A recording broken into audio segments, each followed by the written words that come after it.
네, 어제 저녁에도 그렇고 오늘 아침에도 그렇고 이렇게 찬양으로 저희들의 마음을 주님 앞에 향할 수 있도록 도와주신 우리 찬양팀에게도 또 감사와 또 격려의 박수가 필요하지 않을까요? 우리 한번 찬양팀 너무 감사합니다. 그리고 사실 정한민 목사님은 제가 지난 우리 워싱턴 지구촌 교회에서 이 선교 대회를 할 때 오셔가지고 일약 스타가 되셨어요. 사실 정말 원고도 없는 상태였어요. 이 강사분들이 특징이 미국 강사님들이셨는데, 근데 그것을 그대로 강단에서 아주 그냥 실시간으로 통역을 해주셨거든요. 근데 제가 딱 들어봐도 영어로 하는 것도 은혜가 됐지만 옆에서 통역하는 내용이 더 은혜스러운 거예요. 그래가지고 정말 스타가 됐습니다. 총회적으로. 그리고 많은 분들의 주목을 받고, 그래서 제가 정한민 목사님 만나면서 영성과 또 인성과 지성, 거기에다가 문화적인 부분, 언어적인 부분까지 잘 갖추신 이런 분을 사실 모시기가 너무 힘든데 어디서 이런 좋은 분을 모셨는지 너무나 감사한데, 사실 하나님께도 우리가 영광의 박수를 돌려야 되겠지만 우리 정한민 목사님에게도 큰 감사의 박수 한번 하겠습니다. 너무 귀한 분이 타이도어러 한인침례교로 오시게 돼서 너무나 감사드리고, 특별히 50주년을 맞이하면서 우리 도지동 목사님, 조낙현 목사님, 그리고 정한민 목사님 3대째 50년을 끌어간다는 건 이 교회가 여러분들의 그릇이 정말 평안하고 넉넉하지 않으면, 잘 인내하지 않으면 불가능한 시간들이었습니다. 근데 여러분들이 또 잘 참아주시고 또 격려도 해주시고 세워도 주시고, 그래서 여기까지 오게 된 줄로 믿습니다. 합력하여 선을 이루어주시는 여러분들을 통해서 하나님 큰 영광 받아주실 줄로 믿습니다. 오늘 하나님께서 우리에게 주시는 말씀은 요한복음 14장 1절에서 6절까지 말씀입니다. 새벽을 깨우고 나오신 여러분들 다시 한번 환영하고 축복하고요. 14장 1절 제가 읽고 교독하시겠습니다. 제가 1절 먼저 읽고 교독합니다. 하나님의 말씀입니다. 너희는 마음에 근심하지 말라. 하나님을 믿으니 또 나를 믿으라. 내 아버지 집에 거할 곳이 많도다. 그렇지 않으면 너에게 일렀으리라. 내가 너희를 위하여 거처를 예비하러 가노니 가서 너희를 위하여 거처를 예비하면 내가 다시 와서 너희를 내게로 영접하여 나 있는 곳에 너희도 있게 하리라. 내가 어디로 가든지 그 길을 너희가 아느니라. 도마가 이르되 주여 주께서 어디로 가시는지 우리가 알지 못하거늘 그 길을 어찌 알겠사옵나이까. 6절입니다. 예수께서 이르시되 내가 곧 길이요 진리요 생명이니 나로 말미암지 않고는 아버지께로 올 자가 없느니라. 아멘. 제가 타이도어러 한인침례교회를 섬기면서 허리케인이 몇 번 온 적이 있습니다. 동부 쪽으로 오는데 보통은 약간 이 정도 높이가 되면 꺾일 텐데 그 기세가 꺾이지 않고 카테고리가 굉장히 센 그 등급을 동반해서 온 적이 몇 번 있습니다. 그때 제가 이 교회 근처에서 또 가깝게 살기도 했고, 그리고 교회를 걱정하는 마음에 제가 살던 집도 돌아보지 않고 허리케인이 다 끝나지 않았습니다. 그런데 끝 무렵에 이 비전 센터를 지키기 전이니까 건물 곳곳에 비가 새는 상황이었어요. 아마 기억들 하실 것입니다. 그래서 문을 열고 그 깜깜한 시간에 제가 아내를 둘러보기 시작했어요. 랜턴을 가지고. 아무도 모릅니다. 제가 누구한테 말도 하지 않았어요. 저희 집도 돌아보지 않을 때 저는 교회가 걱정이 돼서 온 적이 몇 번 있습니다. 특별히 평범할 때야 당연히 오지만 교회가 정말 어려운 시기였을 때 이 교회를 생각해서 묵묵히 한번 찾아온 적이 있습니다. 이게 습관이 되어서 그런지 제가 산호세온 누리교회라는 교회로 부임을 하고 이제 부목사로 섬길 때도 겨울이 거기는 우기인데 겨울이 되면 야외 텐트를 이제 여름에도 그렇지만 식사 장소로 씁니다. 그러면 위쪽에 스티로폼이라고 하죠. 그게 이렇게 한 120개 정도 돼요. 그게 야외 식당에 이렇게 단열재면서 그 천막과 그 사이에 있습니다. 약간 캘리포니아 쪽은 그렇게 돼 있어요, 많이들. 그런데 이 비가 오게 되면 천막에서 어디에서 그렇게 물이 들어오는지 스티로폼 사이에 물이 찹니다. 그러면 얘가 볼록해져요. 그럼 주일이 돼서 식사를 할 때 무슨 일이 벌어질까요? 날씨가 아무리 좋아 보여도 그게 어느 순간 무거워서 떨어질 수가 있어요. 그럼 토요일 날 남들 다 가고 나서 제가 하는 일이 있습니다. 막대기를 긴 걸 들고 스티로폼 한쪽을 찔러는 거예요. 올리는 거예요. 그러면 어떻게 되죠? 물이 쏟아지죠. 처음에는 요령이 없었어요. 그래서 딱 하는데 뭔가 역한 냄새들이 나는 거예요. 쥐똥이에요, 쥐똥. 이런 것들이 몸을 다 감싸는데 한편으로는 기분이 좀 안 좋으면서도 한쪽으로는 감사한 거예요. 그 상태로 차를 타고 집에 가서 샤워를 하고, 그리고 그 다음날 오면 성도님들이 편안하게 교제하는 모습에 마음이 그렇게 기뻤습니다. 성도님들은 몰랐어요, 제가 그러는지를. 왜 그러냐면 토요일날 다 가고 나서 아무도 보지 않을 때, 어두컴컴할 때, 교회에 심지어 문이 잠겨져 있을 때 제가 그렇게 했거든요. 아이오와라는 곳은 최대 페른하이트로 화씨로 마이너스 30도까지 갑니다. 마이너스 30도가 되면 셀시어스 디그리로도 마이너스 30도가 돼요. 거의 똑같아집니다. 그러면 물을 부으면 거의 그냥 얼을 정도로. 그래서 이 겨울이 되면 차가 이제 와가지고 소금을 뿌려줍니다. 컨트랙을 맺고 다 눈도 밀어주고 소금도 뿌려주고. 그런데 성도님들이 올라올 만한 이 턱이 있는데 그쪽으로는 잘 밀지를 않아요. 그럼 제가 어떻게 할까요? 토요일날 밤 10시쯤, 11시쯤 보통 설교가 끝나고 퇴근을 하는데, 그때 거기를 삽으로 다 밀어내고 거기다가 소금을 뿌렸습니다.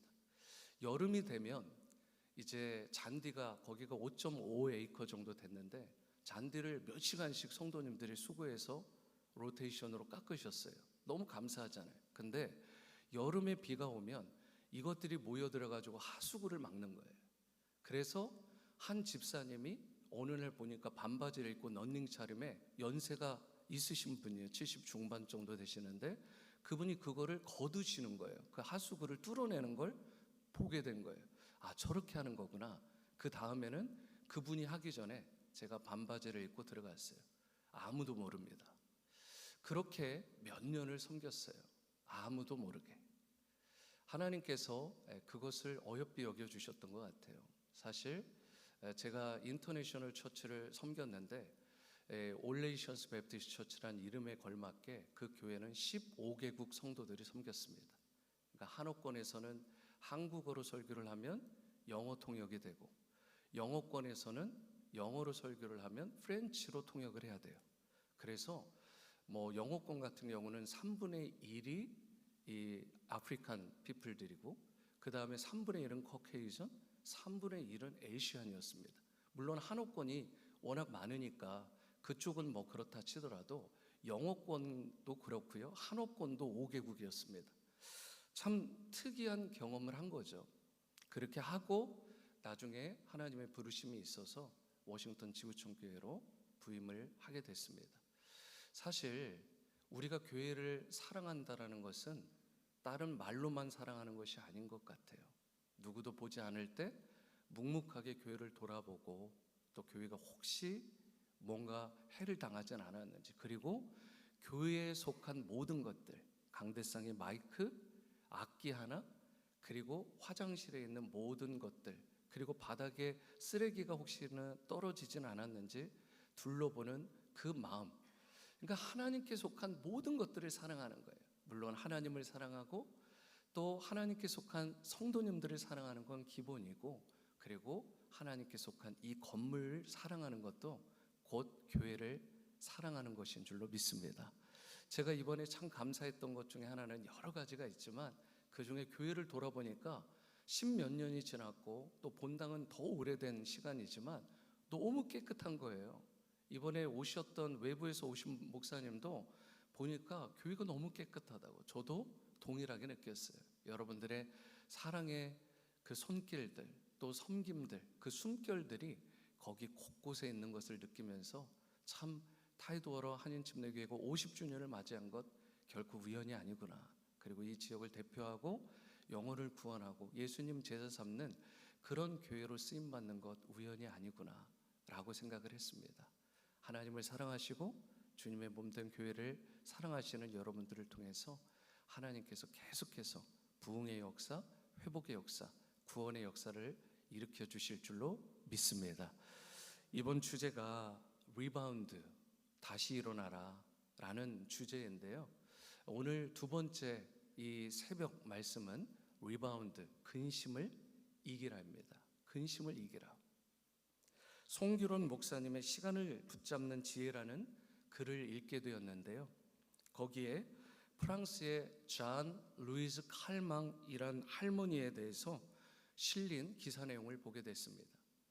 칼망 할머니는 조선이 개항하기도 전인 1875년에 태어나셔서 1997년에 숨을 거두셨습니다. 셈이 빠르신 분은 좀 계산을 해보시겠어요? 몇 세를 사셨는지. 모세가 120세잖아요. 그 모세의 120세를 넘어서 무려 122세 5개월 14일을 사신 분입니다.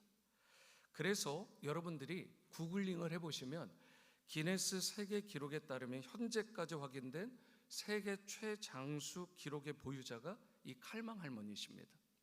이분은 85세에 처음으로 펜싱을 배웠습니다. 뭐 여기는 별로 안 놀라시는 것 같아요. 뭐 85세 뭐 펜싱 배우는 거 당연하지 이렇게 생각하시는 거예요? 85세에 처음으로 펜싱을 배웠다고요. 펜싱을. 그리고 100세의 나이가 되어서도 자전거를 타셨다고 합니다. 이제는 좀 놀라실 때도 됐는데 100세 때 걸어 다니는 것도 쉽지 않은데 100세 때 이 균형을 잡기 힘든 자전거를 타셨다니까요. 예, 감동을 잘 해야 여러분 은혜가 크게 임합니다. 리바운드 하려면 감동을 좀 받으셔야 돼요. 여러분 100세의 자전거를 타셨어요. 세상을 떠나기 전에야 이분이 시력이, 청력이 약해지셨대요. 122세가 되기 얼마 전에 시력과 청력이 약해졌다니까요. 정신도 또렷하고. 여러분 할머니에게 이렇게 어떻게 오래 살게 됐냐, 그것도 어떻게 이렇게 건강하게 살게 됐냐라고 하니까 이 오래 산 비결에 대해서 칼망 할머니가 이렇게 얘기를 했대요. 하나님이 아마도 나를 데려가시는 것을 잊어버렸나 보지 뭐. 야, 진짜 유머 감각이 탁월하지 않으세요?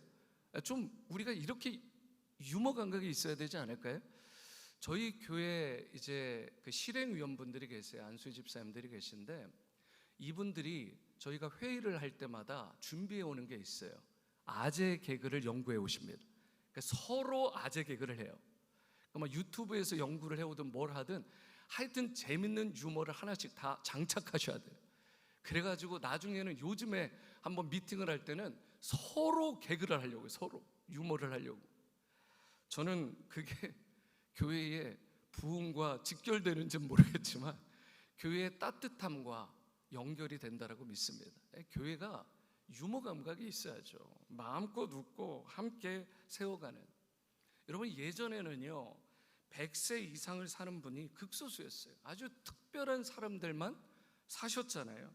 일반인들도 그런데 요즘에는 장수를 누리는 시대가 되었습니다. 제가 그랬잖아요. 저희 교회 105세, 104세 계시다니까요. 그렇게 100세를 넘기는 게 여러분 이제 옛날 불가능했을지 모르지만 요즘에는 이렇게 가능한 일이 되었습니다. 성경에 보니까 모세에 대해서 기록한 내용이 뭔지 아세요? 빛을 잃지 않았다. 그의 눈이 빛을 잃지 않았다. 거기다가 기력이 정정했다. 이렇게 이야기를 하거든요. 그러니까 시력이 이게 눈이 빛이 났다라는 말은 녹내장, 백내장 이런 게 없었다는 뜻이에요. 맞나요? 기력이 정정했다라는 것은 여러분 죽는 날까지 심부전, 고혈압, 부정맥, 심혈관 질환, 거기에 폐질환, 당뇨, 만성 심부전, 관절 장애, 비만 이런 기저질환이 없는 한마디로 웰빙을 산 사람이 모세였습니다. 여러분 이렇게 되길 원하십니까? 아멘 하시는 분은 그렇게 될 줄로 믿습니다. 아 진짜예요 여러분. 내 입을 크게 열라. 그러면 채우시리라. 여러분 하나님 말씀 믿으시죠? 하여튼 믿음으로 받으셔야 돼. 믿음으로 받으셔야 돼요. 여러분, 이렇듯 우리가 이 세상을 살되 어떤 삶이요? 웰빙의 삶을 살아야 돼요. 영적으로 뿐만 아니라 심적으로, 육체적으로, 그야말로 영혼육 전인적으로 건강한 삶을 살아가는 게 너무나 중요한데요, 스위스의 한 노인분이요, 자신의 80평생을 시간의 양으로 계산해 놓은 그러한 재미있는 통계를 제가 보게 됐습니다. 그런데 80년 동안 자기가 한 일 가운데 잠자는데 26년 소요, 노동하는데 21년, 식사하는데 6년, 그리고 이분이 괴짜예요. 남이 약속을 안 지켜서 웨이스트한 시간이 5년. 이건 또 왜 연구했는지 몰라요. 세면하는데 걸린 날짜는 228일. 어떻게 샜는지 모르겠어. 나 이게 더 궁금해. 넥타이 착용하는데 18일. 아이들과 노는 데는 그런데 겨우 26일밖에 못 썼다는 거예요. 그러니까 이 말은 같이 시간은 보냈죠. 하지만 말 그대로 퀄리티 타임, 자기가 생각할 때 마음을 담아서 정말 이 아이하고 전심으로 보낸 시간을 돌아보니까 26시간밖에 되지 않더래요. 26일. 그러면서 이분이요, 의미 있는 두 가지 항목에 대해서 이 내용을 추가한 것을 보게 됐습니다. 불안스럽게 혼자 낭비한 시간 5년, 그리고 가장 행복했던 시간은 불과 46시간. 성도 여러분, 여러분의 삶은 어떠십니까? 80세, 아니 100세, 120세를 사는 인생에서 혹 가장 행복했던 시간이 어느 스위스 노인분의 통계와 같이 불과 46시간밖에 되지는 않지는 않은지, 그 대신에 혼자 낭비한 시간, 근심 가운데 어둡고 힘겹게 무겁게 보낸 시간은 그에 비해 현저히 많은 5년 이상의 시간을 보내시지는 않고 있는지, 우리가 인생을 살아갈 때 혹 문제가 닥칠 경우에 혼자 고민하고 근심한다고 해서 그 문제가 해결되고 행복한 것 절대 아닙니다. 인생의 문제를 만날 때, 마음의 근심이 찾아올 때 그것을 처리하고 해결하기 위해서 우리가 해야 되는 가장 중요한 일은 반드시 예수님을 만나는 것입니다. 그래야 그때부터 새 길이 열리게 되고 문제가 해결되고 참된 기쁨과 행복을 누리는 인생이 되는 것입니다. 여러분, 교회를 on a regular basis, 규칙적으로 다니는 것과 내가 정말 예수님을 인격적으로 만나고 그분 안에서 참된 기쁨과 행복을 마음껏 누리는 것은 다른 차원입니다. 이게 같을 수도 있지만 많은 경우 달라요. 그래서 이게 문제가 되는 것입니다. 오늘 본문에 보시면 예수님께서 여러분과 저에게 1절과 같이 말씀을 하시거든요. 1절 상반절 말씀은 다 함께 읽어보겠습니다. 시작. 너희는 마음에 근심하지 말라. 예수님께서 여러분과 저에게 분부하시고 격려하신 말씀이에요. 이 땅을 살아가는 동안에 마음에 근심이 없는 인생으로 회복되는, 그러므로 이 시간 이후에 여러분들과 저의 삶이 될 수 있게 되기를 주님의 이름으로 축원합니다. 제가 정말 자신 있게 말할 수 있는 건, 저는 목회하면서 사역하면서 관계에 큰 어려움 겪지 않았습니다. 그러다 보니까 때로는 꼬이긴 하지만 제가 아임소리를 먼저 했어요. 그리고 관계가 꼬였던 거를 다 풀어냈습니다. 제가 보니까 한국에서, 부산에서부터 사역을 했고 선교를 또 하고, 그래서 지금까지 온 시간을 보니까 24년입니다. 24년 목회하는 동안 왜 어려움이 없고 관계가 깨어질 만한 근심된 상황이 왜 없었겠어요? 그런데 감사한 건 그 관계를 그때그때마다 하나님의 은혜 가운데 풀어진 거예요. 그래서 제가 지금도 잘하는 게 있어요. 하여튼 두 다리 쭉 뻗고 잡니다. 두 다리 쭉 뻗고 자요. 그 이유 중에 하나는 하나님과의 관계도 그렇지만 다른 사람들과의 관계 가운데 미워하는 사람이 없습니다. 그리고 미움받지 않기 위해서 최선을 다합니다. 십자가는 위로는 하나님과의 관계, 옆으로는 사람과의 관계. 그렇다면 십자가의 정신을 받은 자로서 그 관계의 중요성을 알고 우리가 최선을 다하면 하나님께서 근심이 없는 두 다리 쭉 뻗고 자는 여러분과 저의 삶으로 날마다 회복시켜 주실 줄로 믿습니다. 여러분, 우리가 이 세상을 살아가는 동안 마음에 근심이 없이 영적으로, 심적으로, 육적으로 웰빙을 누리며 살아가야 되는데요. 그렇다면 우리가 어떻게 할 때 인생에 혹 근심이 찾아오더라도 근심에 눌리지 않고 근심을 이기는 삶, 그리하여 영적으로, 마음으로, 육체적으로 리바운드하는 기쁘고 행복한 삶을 살아갈 수 있을까? 오늘 주신 말씀을 통해 이 부분에 대해서 함께 나누기를 원합니다. 첫 번째로 우리가 근심을 이기고 리바운드해서 기쁘고 행복한 인생을 살려면 첫 번째, 주님을 믿고 신뢰해야 돼요. 주님을 믿고 신뢰해야 됩니다. 1절 말씀을 보시겠습니다. 너희는 마음에 근심하지 말라. 하나님을 믿으니 또 나를 믿으라. 영어 NIV 성경으로 1절 하반절이 이렇게 되어 있습니다. Trust in God, trust also in me. 하나님을 신뢰하고 또한 하나님을 사랑하고 믿으라. 그러니까 하나님을 신뢰하고요, 예수님을 신뢰하는 것.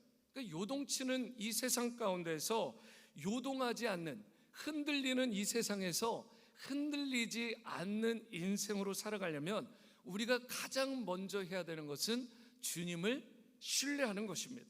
하나님을 믿으니, 예수님을 믿으니 또 나를 믿으라는 말씀. 요한복음 6장 18절에서 19절에 보면 큰 바람이 불어 파도가 일어나더라. 제자들이 노를 저어 시베리쯤 가다가 예수께서 바다 위로 걸어 배에 가까이 오심을 보고 두려워했다라는 말씀이 있습니다. 여러분, 바로 이 일 직전에 무슨 일이 있었느냐? 오병이어의 기적이 있었어요. 바로 그 이후에 예수님께서 제자들을 먼저 배 태워 보내셨어요. 그리고 예수님은 뭐 하셨죠? 산에서 기도하셨습니다. 엄청난 사역을 하시고도 예수님은 기도하셨다고요.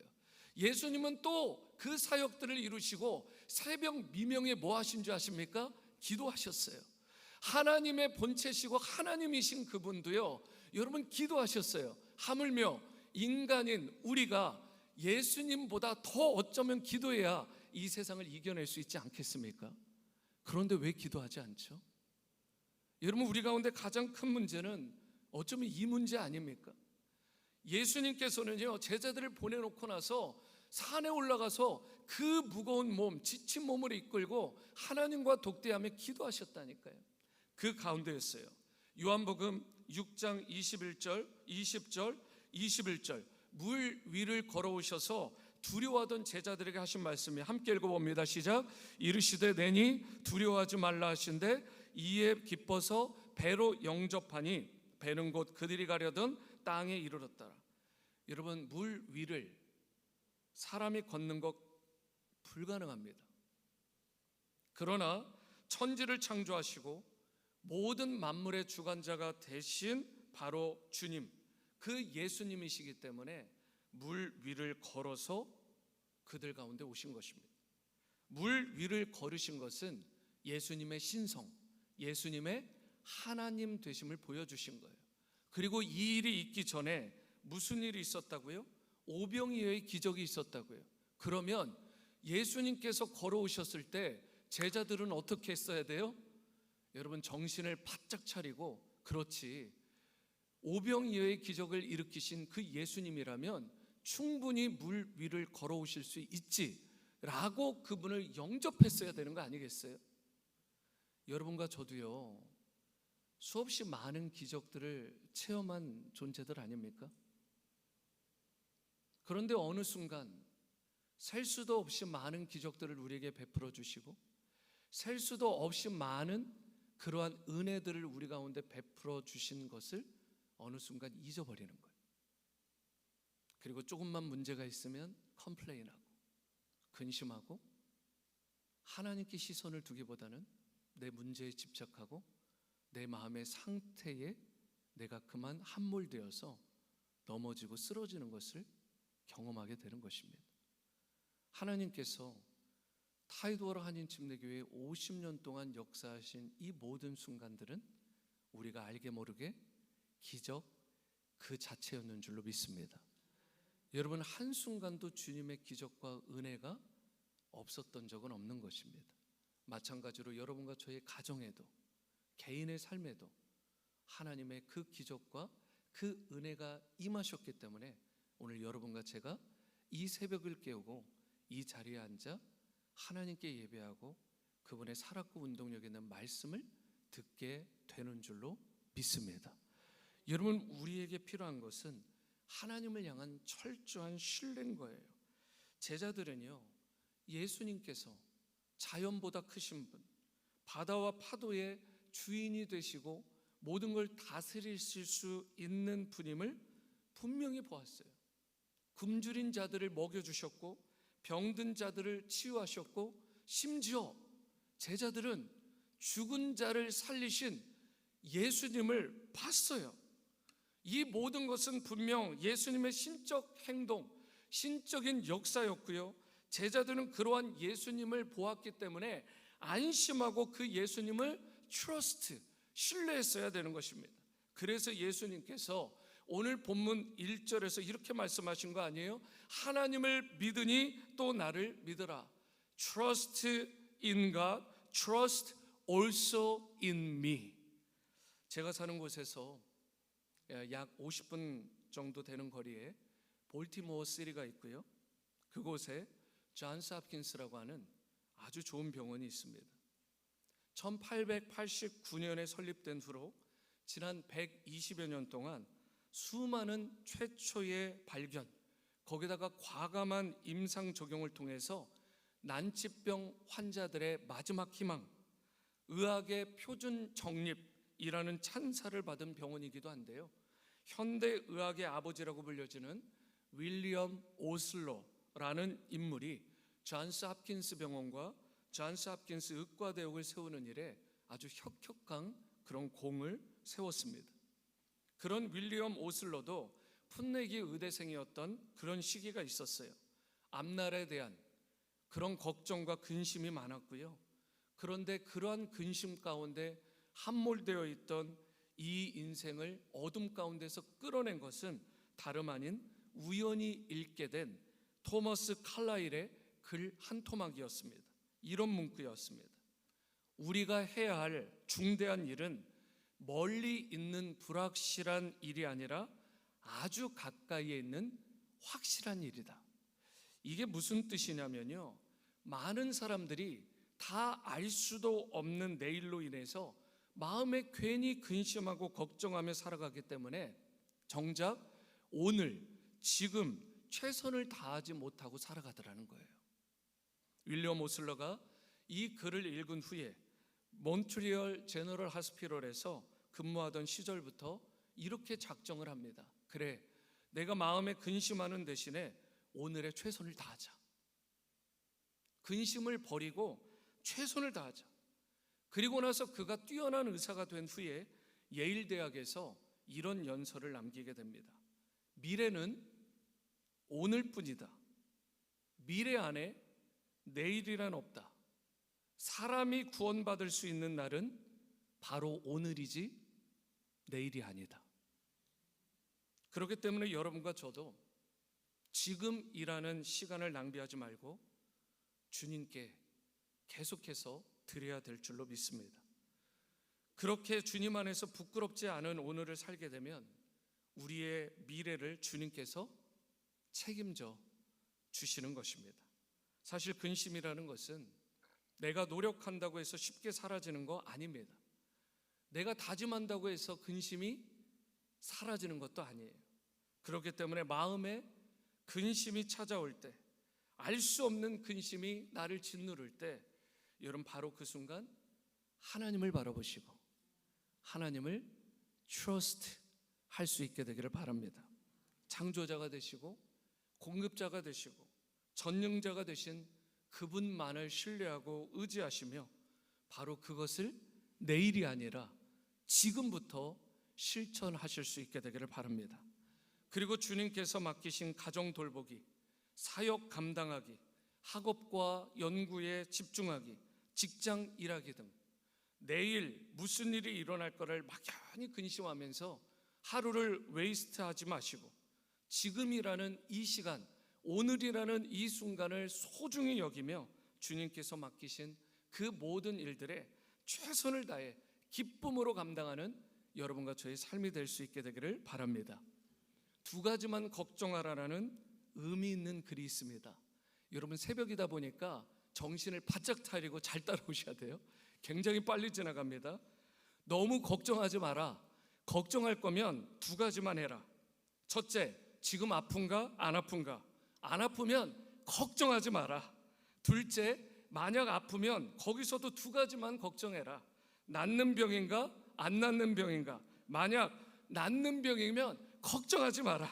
세 번째, 만일 안 낫는 병이면 두 가지만 걱정해라. 죽을 병인가 안 죽을 병인가? 안 죽을 병이면 걱정하지 마라. 네 번째, 그런데 죽을 병이라면 그때도 두 가지만 걱정하면 된다. 천국 갈 것인가 지옥 갈 것인가? 천국 갈 거라면 걱정할 필요 없다. 다섯째, 그런데 만약 지옥 간다면 지옥 갈 사람이 무슨 걱정이냐? 네, 이렇게 글이 끝나요. 성도 여러분, 나에게 주어진 일을 염려한다고 해서 문제 해결되지 않습니다. 근심하고 염려하기보다 하늘 보좌에 앉으신 하나님, 그리고 어린 양 예수 그리스도께 나아가는 여러분과 제가 될 수 있게 되기를 바랍니다. 우리가 부르짖어 기도하면 미쁘신 주님께서 여러분과 저의 기도를 들으시고 응답해 주십니다. 근심할 시간에 기도하시고 염려할 시간에 찬송하면서 주님이 맡기신 오늘 바로 지금의 사명을 기쁨으로 감당할 때 주님께서 근심 대신에 희락으로 바꿔주시는 은혜를 베풀어 주시고요, 여러분의 문제를 반드시 해결해 주실 것입니다.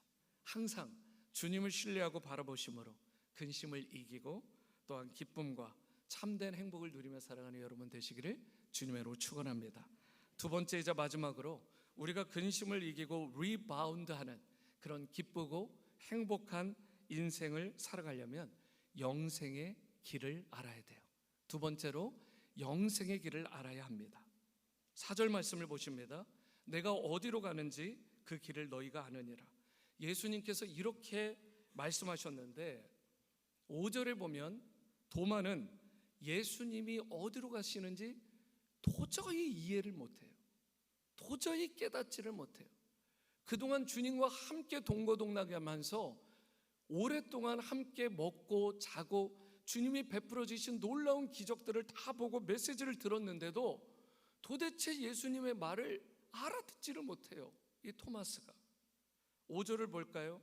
도마가 이르되 주여 주께서 어디로 가시는지 우리가 알지 못하거늘 그 길을 어찌 알겠사옵나이까. 그때 예수님께서 6절과 같이 말씀하셨는데요, 6절 말씀은 다 함께 읽겠습니다. 시작. 예수께서 이르시되 내가 곧 길이요 진리요 생명이니 나로 말미암지 않고는 아버지께로 올 자가 없느니라. 도마는 아버지의 집, 바로 예수님께서 가시는 그곳이 어디입니까?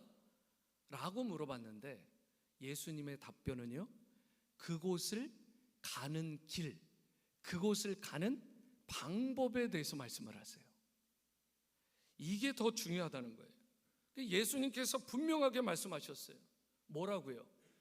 나 외에는, 곧 예수님 외에는 하나님께 갈 수 있는 그 어떤 길도 없다. 영원한 생명, 이터널 라이프, 곧 영생을 얻는 길은 오직 예수님을 구원자로 믿고 주님으로 영접하는 방법, 그 길 외에는 다른 길이 일체 없다는 것입니다. 예수님께서 내가 너희를 위하여 거처를 예비하러 간다라고 하셨을 때 제자들이 너무나 매우 근심했거든요. 왜 근심했을까요? 자기들이 생각할 땐 예수님이 자신들을 냉정하게 버리고 떠나는 줄로 착각한 거예요. 그러나 예수님은 제자들을 버리고 떠난 게 아닙니다. 무언가를 준비하러 떠나셨어요. 그 준비하신 장소, 그 내용이 어디에 실려 있느냐? 요한계시록 21장 2절에서 4절을 보십니다. 또 내가 보매 거룩한 성 새 예루살렘이 하나님께로부터 하늘에서 내려오니 그 준비한 것이 신부가 남편을 위하여 단장한 것 같더라. 내가 들으니 보좌에서 큰 음성이 나서 이르되 보라, 하나님의 장막이 사람들과 함께 있음에 하나님이 그들과 함께 계시리니 그들은 하나님의 백성이 되고 하나님은 친히 그들과 함께 계셔서 모든 눈물을 그 눈에서 닦아주시니 다시는 사망이 없고 애통하는 것이나 곡하는 것이나 아픈 것이 다시 있지 아니하니리. 처음 것들이 다 지나갔음이로라. 요한계시록 4장에 보면 하늘나라 곧 하나님의 나라가 나오는데 하나님을 중심으로요, 하나님을 중심으로 무지개가 둘러있다라고 되어 있어요. 무지개가 둘러있어요.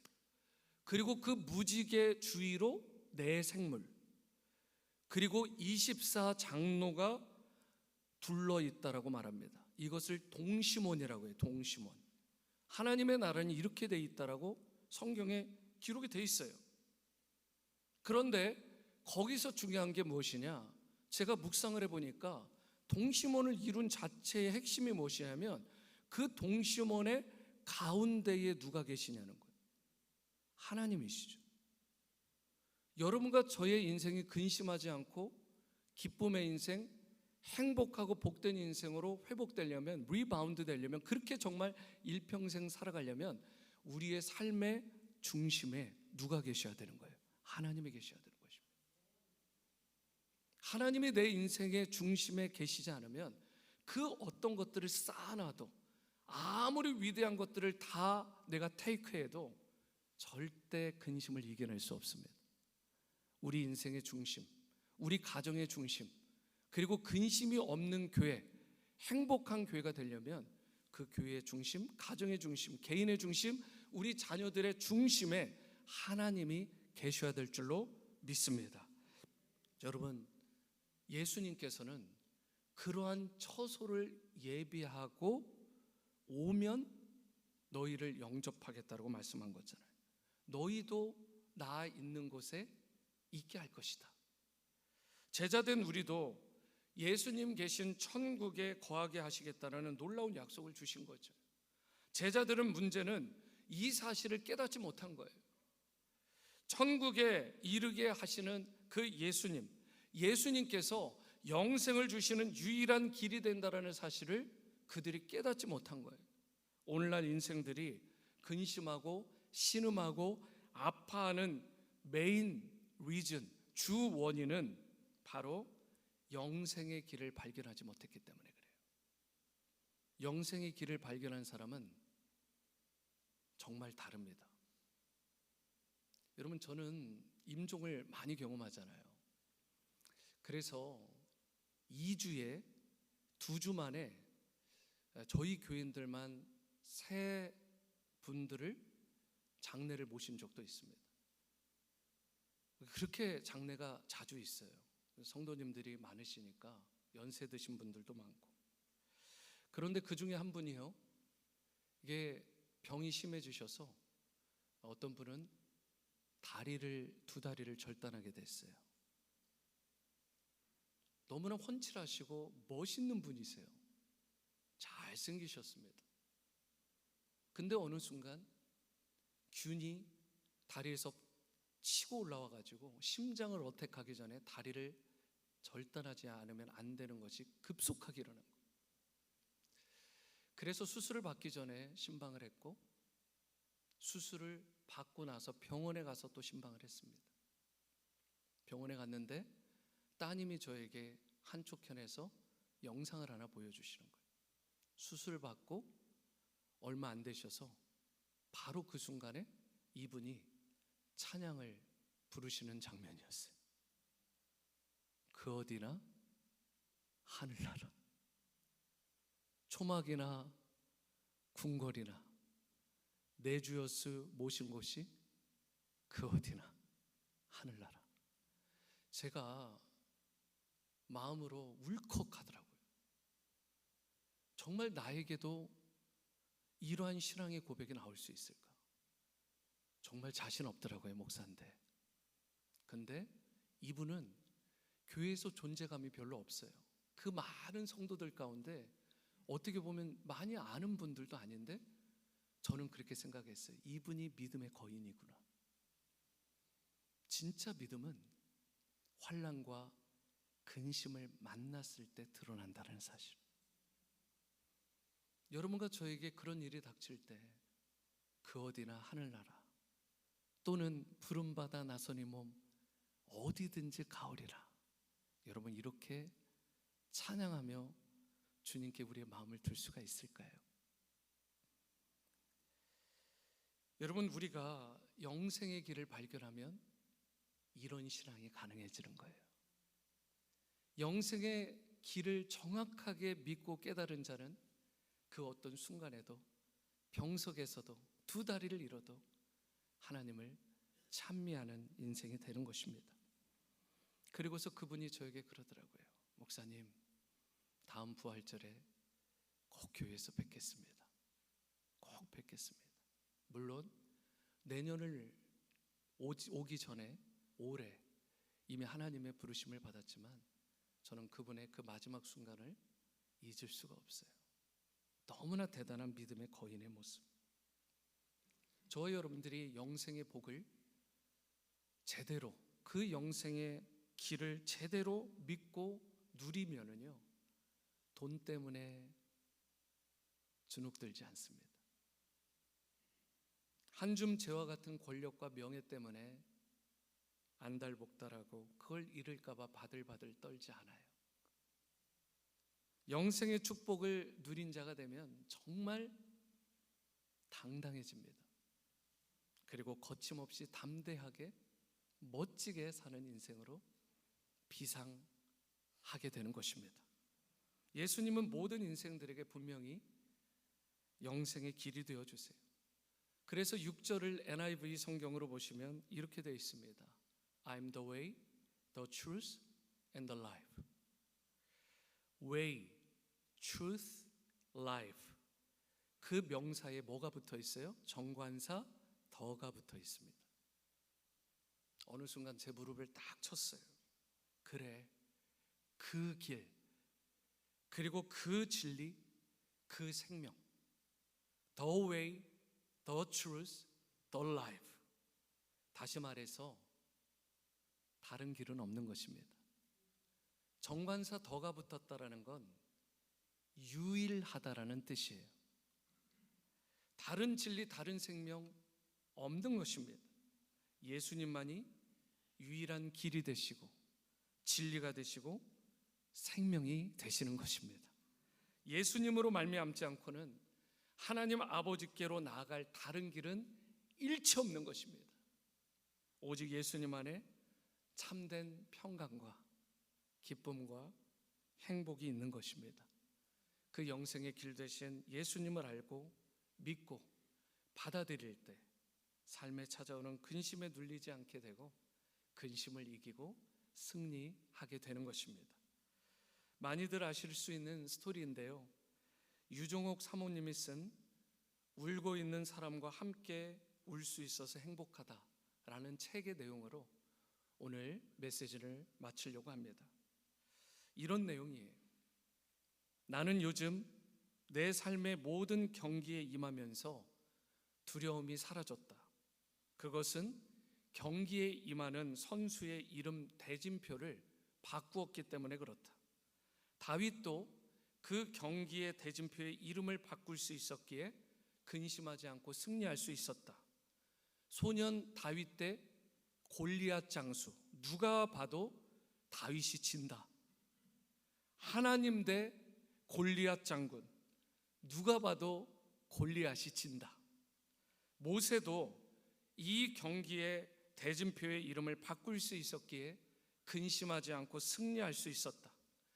양치기 모세 대 애굽의 바로왕, 누가 보아도 모세가 진다. 하나님 대 애굽의 바로왕, 누가 보아도 바로가 진다. 나는 요즘 내 삶의 대진표를 다시 짜고 있다. 내 이름표를 빼고 하나님의 이름으로 바꾸는 일이다. 예를 들면 유정옥 대 말기암, 누가 봐도 유정옥이 진다. 하나님 대 말기암, 누가 봐도 말기암이 진다. 다이도르 성도 여러분, 우리도 자신의 힘으로 어쩔 도리가 없는 일이 삶의 현장에 너무나 많습니다. 그때 우리도 낙심에 눌리지 않고 이기는 길, 승리하는 방법을 정확하게 알아야 됩니다. 피할 도리가 없는 일에 대해서 낙심하기보다, 근심하기보다 영생의 길, 진리의 길, 참 생명의 길이 되신 예수님을 알고 믿고 그분께 전적으로 신뢰하는, 나의 삶을 의탁하는 그런 길로 여러분과 제가 나아갈 수 있게 되기를 바랍니다. 우리의 인생 연약합니다. 너무나 낙심하기 쉽고 깨어지기 쉬운 인생입니다. 그러나 이 세상에 곤고한 일, 곤고하고 근심된 일이 많을지 모르지만 참 길이요 진리요 생명 되신 예수님께 나아가서 그분의 품에 안기기만 하면 그분께서 마음의 근심을 씻은 듯이 사라지게 해주시고 이 땅 가운데서 참된 기쁨과 행복을 누리며 살아가는 영광된 축복된 인생으로 다 리바운드해 주실 것입니다. 이러한 근심을 이기는, 그리하여 리바운드된 여러분의 개인의 삶, 가정, 그리고 자녀, 그리고 타이드 워러 공동체가 될 수 있게 되기를 주님의 이름으로 축원합니다.